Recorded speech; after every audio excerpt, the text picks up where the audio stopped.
तब तब तारा भक्तों को तो प्रभु तेरा ही सब। हे राजर्षि परीक्षित, भगवान मारने वाला, करने वाला, बनाने वाला, बिगाड़ने वाला, अमलात्मा, विमलात्मा और परमात्मा सर्वस्व वही है। एको ब्रह्म द्वितीयो नास्ति।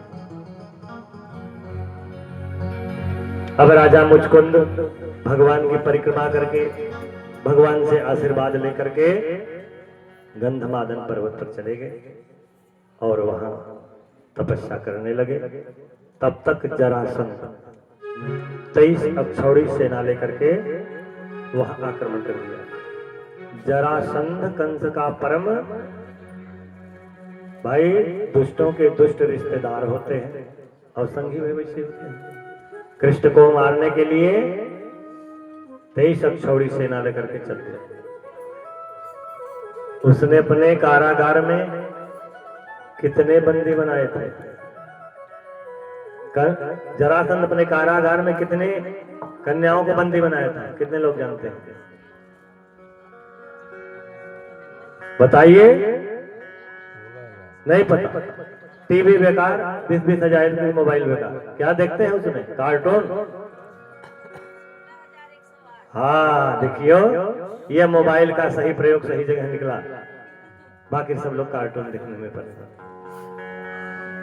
और जरासंध का वध किए, उनके कारागार में बंदी समस्त कन्याओं को मुक्त किया। बोले भैया अपने घर को जाओ। बोले हम लोग तो सर्वस्व समर्पण उसी जेल से ही कर दिया कि हे नाथ राखो शरण अब तो जीवन हारे।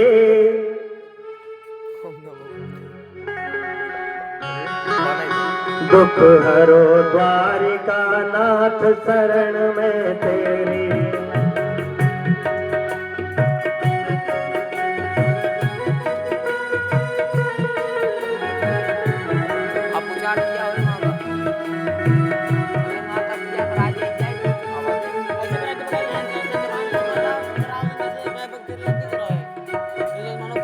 अब कहे कि हे द्वारिकानाथ, हमने तो जेल में से ही आपका शरण ले लिया, अब हमें कौन स्वीकार करेगा? सोई भगवान कहे जिसे कोई न स्वीकारे उसे मैं स्वीकारता हूँ। सो सबसे एक साथ विवाह कर लो। तब तक मोलिया बनवाई ली क्या अपन? कैमरा रुक्मी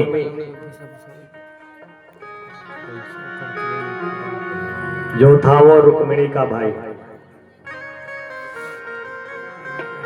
वो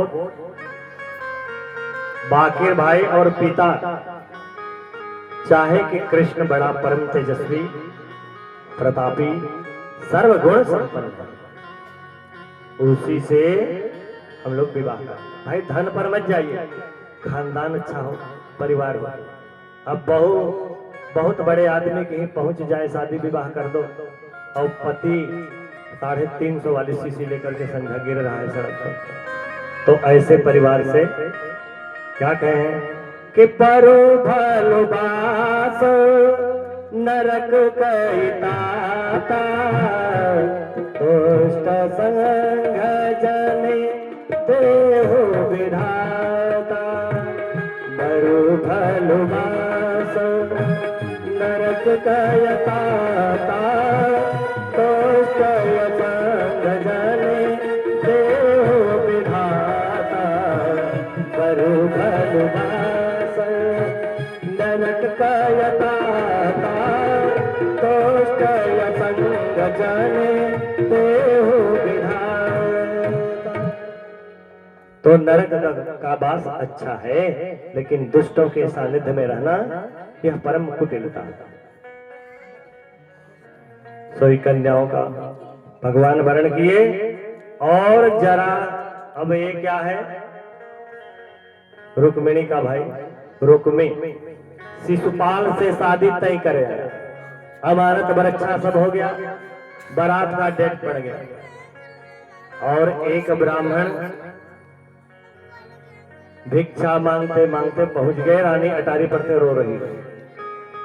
सोई भिक्षा लेकर के उसमें अंतरदेशी लिफाफा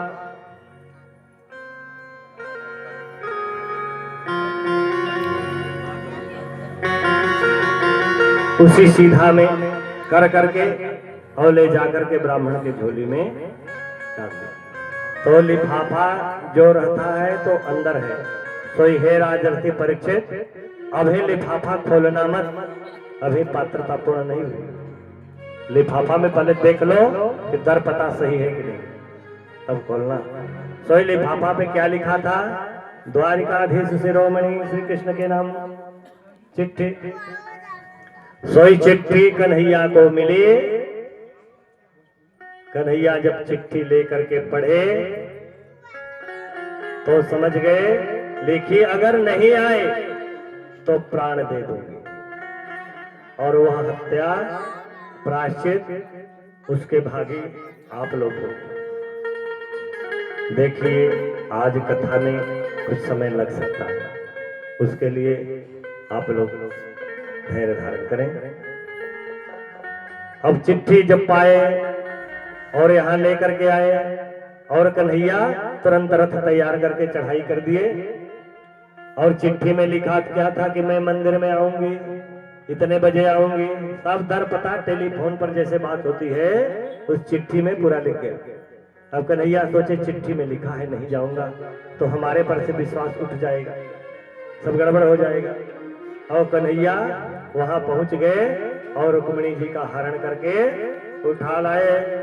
बोलिए रुक्मिणी हरण भगवान की जय। वही पंडित जी लोग गाते हैं, जब 3 मुट्ठी चावल 2 मुट्ठी कृष्ण जी खाए थे, सुदामा को देने लगे, तीसरी मुट्ठी जब उठाए, आगे प्रकरण आएगा, तो रुक्मिणी मैया पकड़ ली।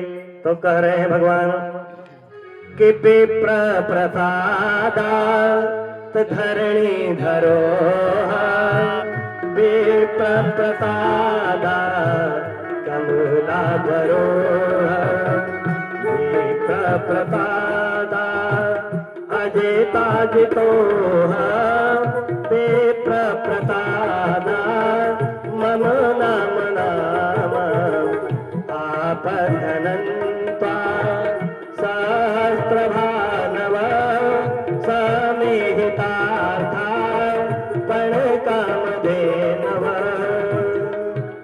कि विप्र प्रसादात् धरणे धरो, विप्र प्रसादात् कमला बरो, अब विप्र प्रसादात् अजिता जितो हम, अब विप्र प्रसादात् मम राम नाम आपद घनन्त्वा सहस्त्र भानवः समीहितार्थार्पण कामधेनवः अपार संसार समुद्र से तव नमामि ताम ब्राह्मण पाद पांसव।